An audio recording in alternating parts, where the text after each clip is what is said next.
Müracaat eller esvay ayet okuyur melek icab edip indin ay yüzey melek icab etmaya indin ay yüzey aşık olan ay metnay divan okuyur Koşa halda bedirleri fay yüzey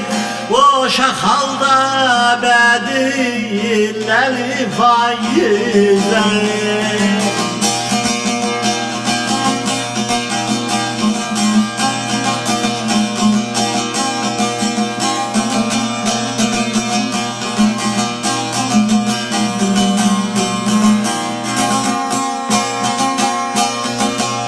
Hüsnün sedası var erdane halınday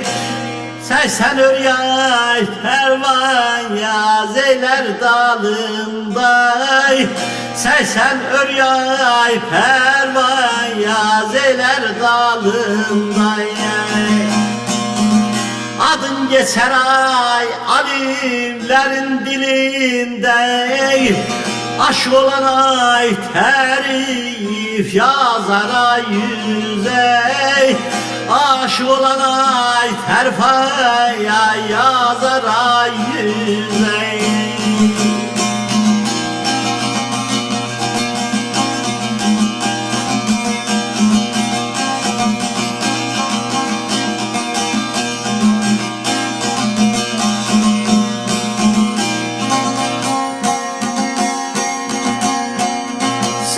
Sevdanına serbeseriyem Bırakmışsan adım vata yürüyem Bırakmışsan adıma yata yürüyem Lazım oduna hüsnün gören eriyem Lazım oldu hüsnün göremeriyem Şahlar zülfay tökülüftün ay yüzey Şahlar zülfay şölgeyi verer ay yüzey